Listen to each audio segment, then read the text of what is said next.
today in the workout for all of you who are staying home or weren't able to make it to classes today. It'll be a glutes and leg focus. We're gonna do it basically the exact same way as the throwdown.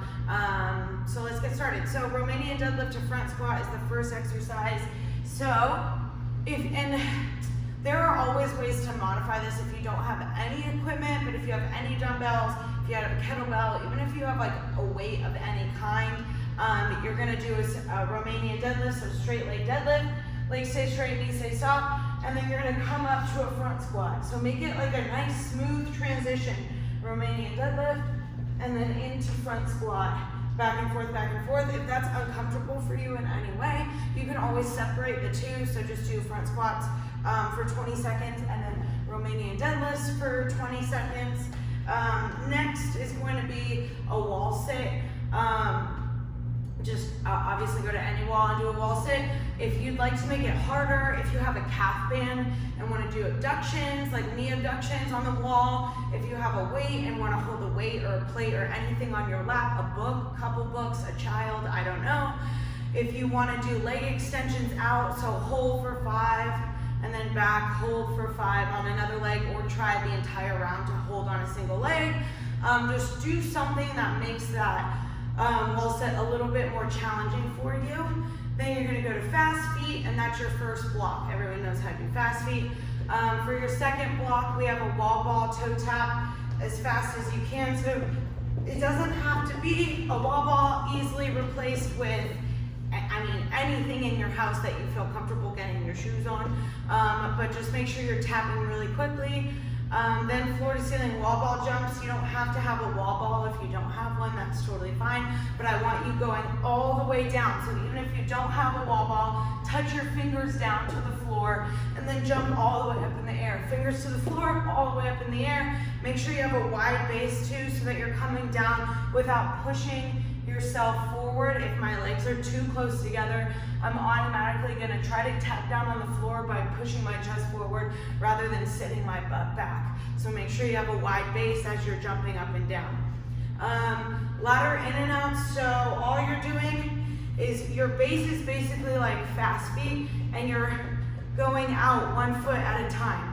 And usually we do it with a ladder, but you probably don't have a ladder at your house and probably not in whatever room you're working out in. So just do it like a couple feet in and out going forward, and you can even do it backwards. I'm not good at doing it backwards, but just do a couple paces forward and a couple paces back, and you'll be set to go. Or any kind of cardio movement. If you don't want to move, if you don't have space to move along a floor, then just do some kind of lower body focused cardio movement. And that'll be your second block. Then going into C, banded fire hydrants to kick. So this entire block, you're gonna have a band on to make the transitions as smooth as possible. Band's gonna come to your quads just like Rachel has. You're gonna do, and I want you to separate them. It shouldn't just be a kick right away. You're gonna do a fire hydrant, coming to that nice 90, trying to get the knee all the way up to where the hip is. Nice 90, and then extend kick out, and then come back to hydrant, and then come back down. So separate those two movements out. If you burn out of the kick, just do a bridge, just do the fire hydrant. Just make sure you're trying to get a 90 in that hip. So bringing that knee all the way up. Don't shortchange yourself by coming out here and trying to do a kick down low. Really trying to get that knee up to hip level. Then you're gonna do bridge ups to abduction. If you have something like a couch or a chair or something, a cooler to put your feet up on, just for better range of motion, that would be preferred. But if you don't, that's fine. Bands around your knees. You're gonna tap the booty down on the floor, bridge up, and then abduct the knees apart. Easy, easy. If you don't have something to put your feet up on to make that movement a bit harder, you can just do single leg. But it depends on if you have a band. Don't do abductions, but you can do single leg bridge ups on the floor if that can be a little bit more challenging for you if you don't have any equipment at your house. Band squat side steps. So you're gonna bring that band from your thighs down to your calves. You're gonna come down in a squat, and then staying as low as you can in that squat, right leg comes back, left leg comes out. So you're staying in that center position. You're not moving back and forth, sidestepping back and forth. It's just out and then back to center, out and back to center, then come up, then squat back down, out and back to center, out and back to center, up. If you want to hold the position, hold the squat and sidestep, by all means do that. Dumbbell lunge to jump lunge pyramid. So this is your last block right here. You're gonna have weights at your sides, and it's a pyramid of lunge to jump lunge. So you're staying with one foot leading for an entire round. You're gonna do one lunge and then one jump, 2 lunges, and then 2 jumps.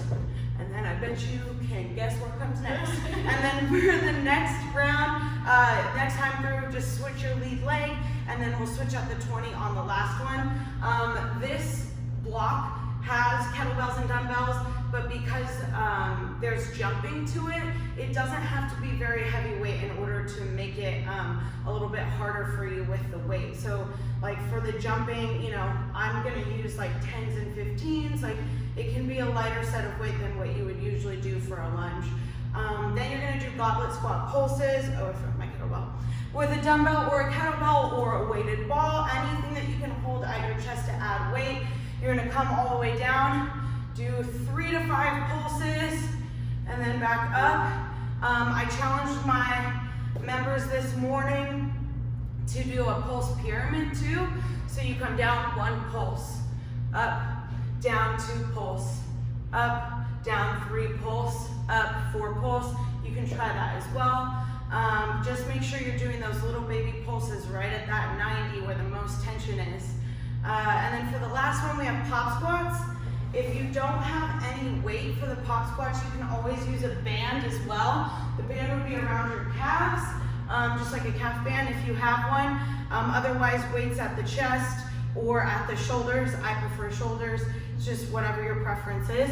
Coming down, pop up, down, pop up, all the way down. It's not necessarily about speed. It's more about the range of motion. Make sure you're getting all the way down in the 90 and then popping up all the way on to your toes. So down and then pop all the way up. So you're getting calf, hamstring, everything's in there. Yep, that's it. So let us know what you think. If you have any questions or need any modifications, just comment or reach out so that we can help you get a good workout today, okay? We will